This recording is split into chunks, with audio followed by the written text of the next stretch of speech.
Welcome to another President Wisdom podcast with Subash Chandar.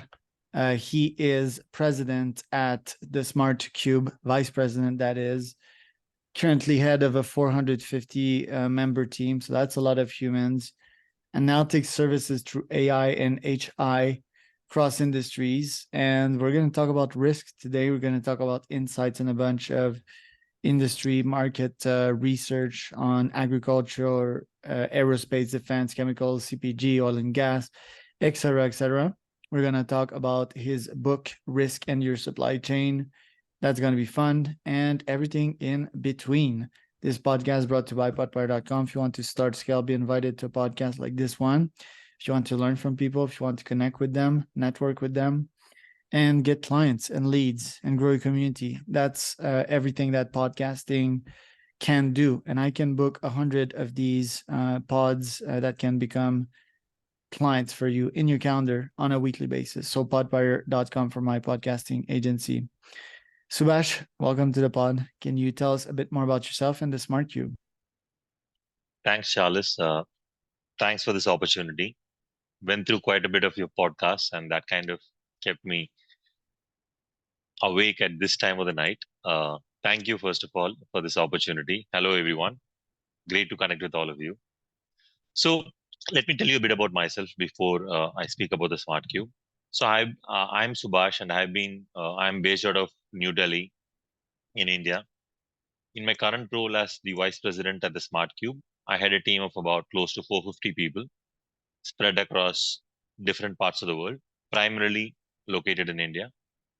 These are individuals who can provide different types of insights to clients through analytics and research. In fact, I started my career as an analyst, and this was way back in May 2008. So it's been about close to 15, 16 years that I've been doing this, and this is pretty much my bread and butter.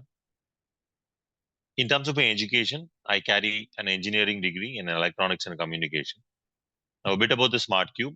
The Smart Cube was established way back in 2003. We've been in this industry for about close to 20 years. Our principles are very simple. Combine AI and HI to provide intelligence to clients. Our primary objective is to create value across different buying points for Fortune 100, Fortune 500 companies globally. What do you do precisely for these companies, and what do they pay you for that? So we work with different types of companies, and I can give you a few examples. In our industry, what we typically say is that we work with different buying points in a firm. For example, when we support clients within the procurement function, what we ideally do is we help them develop category strategy, help them mitigate risk, help them navigate the different inflation challenges that they are facing today and in the near future. When it comes to commercial sales and marketing, we look at helping them increase their top line growth, predicting that through various internal and external data points.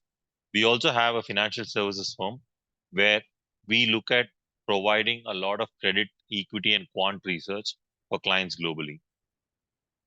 The last segment of our company focuses on providing go-to-market strategies for clients, right?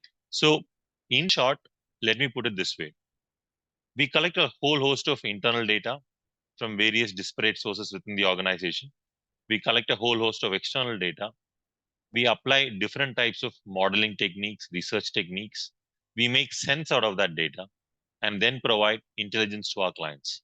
The clients use our intelligence to develop strategies, whether it is with respect to their supply chain, whether it is with respect to their procurement segment, or with respect to their logistics function, or it could be with respect to their sales function, so on and so forth. That's what we specialize in, to put it in layman terms. Right. So, okay. I have a cold email agency. We have a database of 2 million or even more, let's call it 100 million contacts, CEOs, founders, whatever. And we have all verticals in there. We constantly lead test on our side. We cold email people with some offers, and we test out the market response so that we can get product market fit as soon as possible. This method is really hands-on. It's really practical. It's way more than theory. I do understand there's value in theory as well, which is probably what you do. You scrape a bunch of resources and information. Oh, this is a market trend. This is a mega trend, a micro trend, and so forth. So, and I guess you charge way more than I do. I charge probably 1 or 2K per month, actually 2. So why would someone hire? Well, why would a Fortune 400 hire your firm? First, can't they do it internally? And second, what kind of insights can you provide them that my cold emailing system, for example, couldn't provide them normally? So let's actually differentiate your questions into 3 parts. Question number 1, do companies do this internally? Absolutely yes. A lot of organizations globally, and it need not be Fortune 500 companies, it can be even outside, mid-sized companies with a market cap of less than $1 billion. Do they have center of excellence teams? Do they have people focused on analytics, technology, so on and so forth? Absolutely yes. Then do we compete with them? No, we don't compete with the internal teams. We in fact complement them, right? Second, why do clients come to us? Clients come to us for 3 parts. 1, we've been operating in this industry for 20 years. So we know what sources to use, what kind of research or analytics techniques that one can actually apply. Most importantly, what we have done over the last 20 years is we built a lot of category expertise, a lot of sector expertise, right? And we have built that in the form of our knowledge management platform that we call as Amplify within the Smart Cube. We use that data to kind of provide intelligence to clients in an agile manner, right? In today's day and age, where generative AI is literally impacting how the world is actually moving ahead, clients want information, the switch of a button, right? And that's where we come in. We can help define and make sense of various disparate sources of data very quickly because we understand that very quickly. Lastly, one of the key reasons why clients also come to us is they see significant value in the data we provide, right? For example, there is a client who's getting into a negotiation with a supplier. They are looking at renewing their contract. Now, what kind of negotiation levers he or she should use when they are negotiating with that particular supplier, right? Should they be looking at short-term contracts, long-term contracts? What are the different things that they can actually use? As simple as, there is the Super Bowl finals that's actually happening.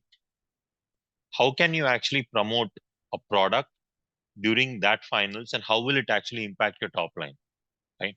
What does historical data say, right? Because these are data points that are typically not available in the World Wide Web.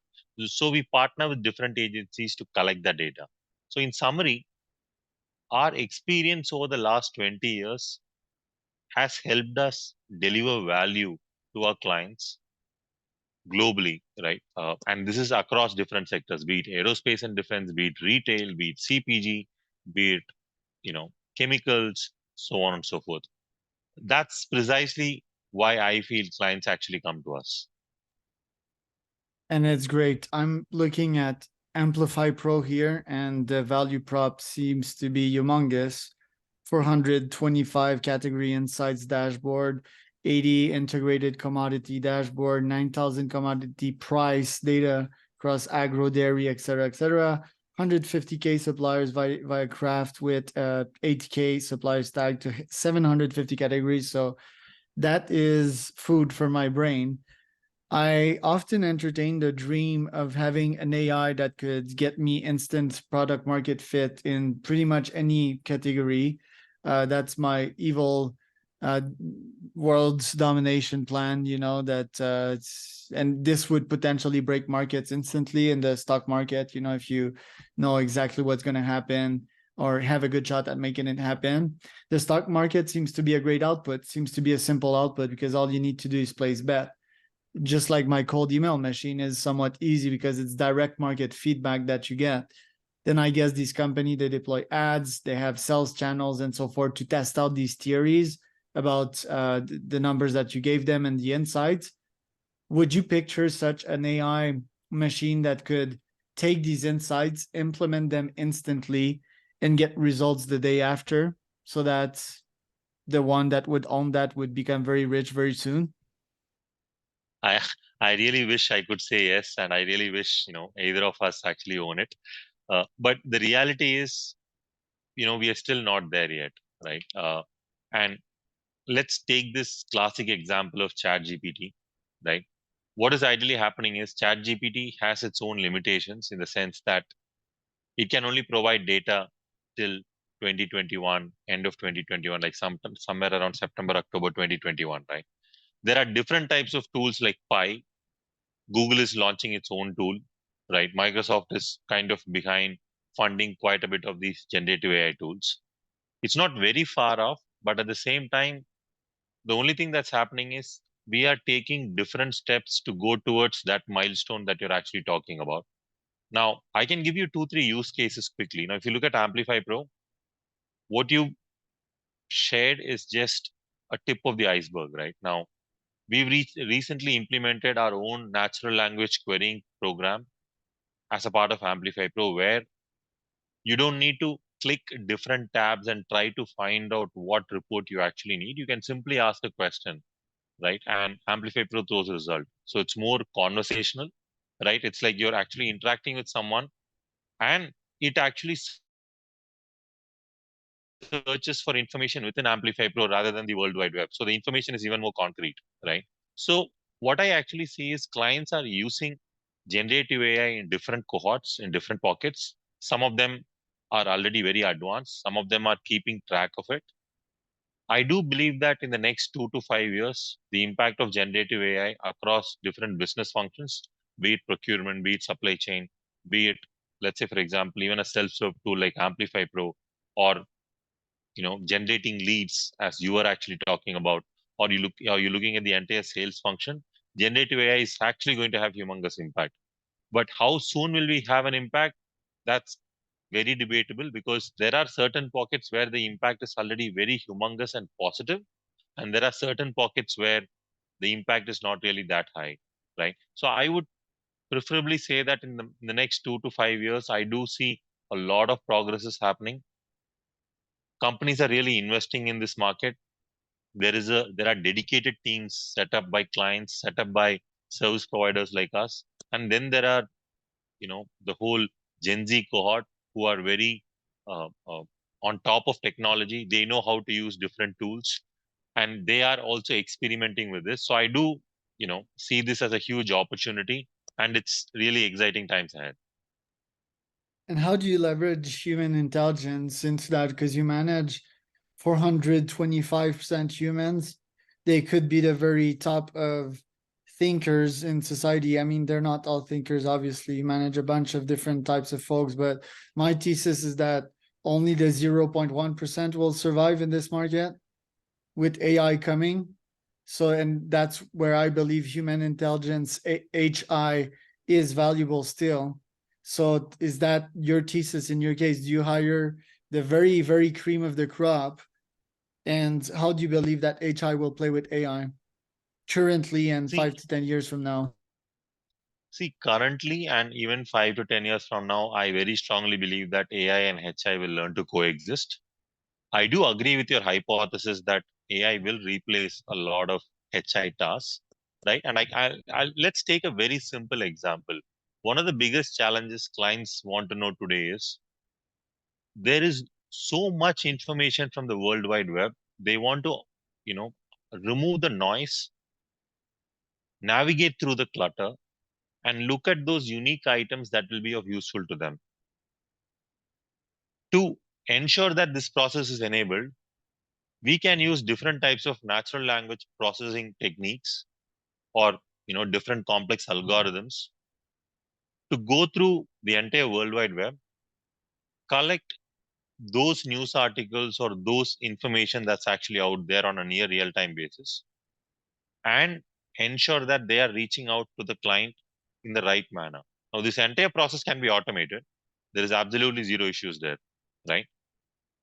But HI will come in and tell you then that in a given day, a client is actually getting 20 such articles or 20 different emails like that during the day, every 30 minutes or every hour.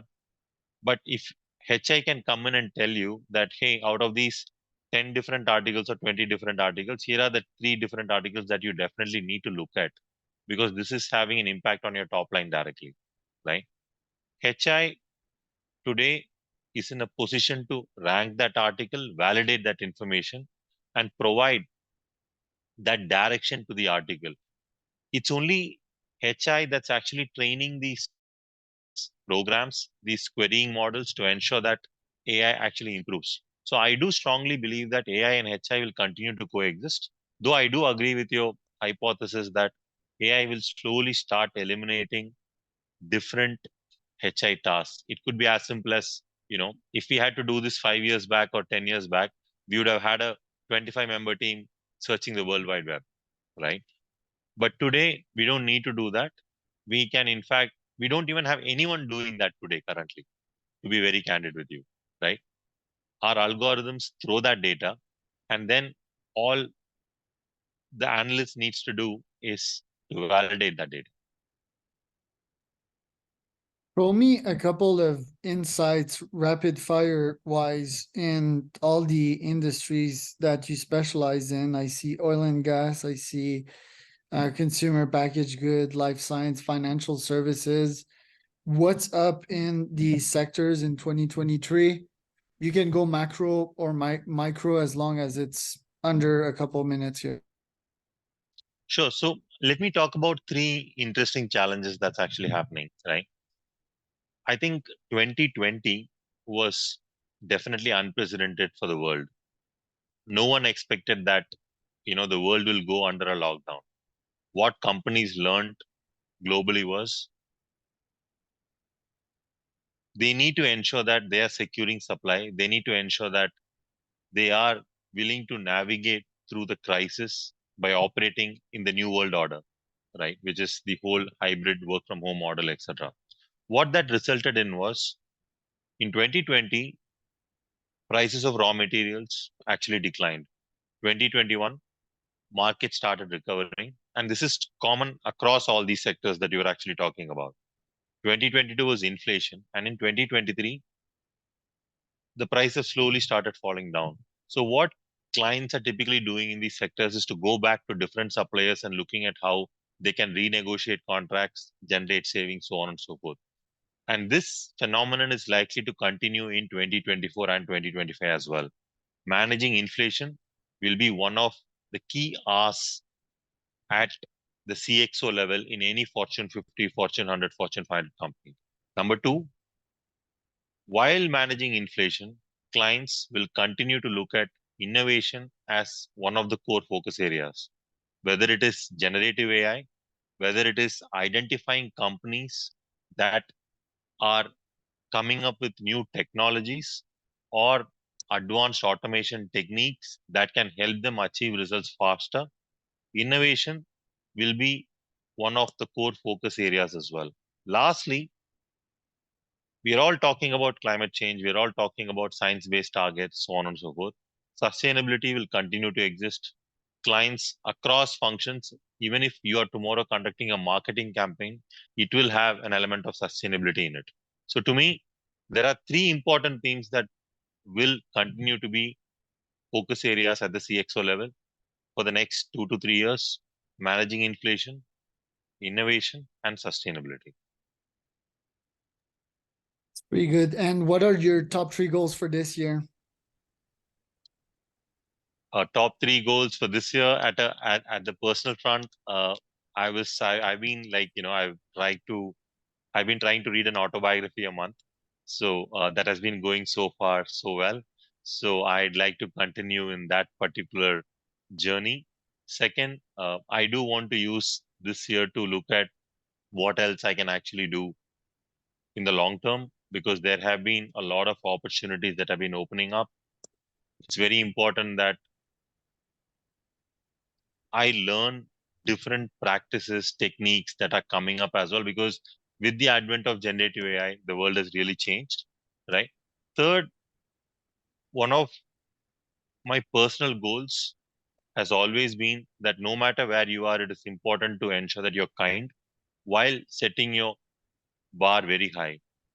I'd like to continue in that particular journey of kindness, where I engage with different stakeholders, engage with people around the world, always set the bar high when it comes to delivery standards, etc., but at the same time being kind. Wow, beautiful.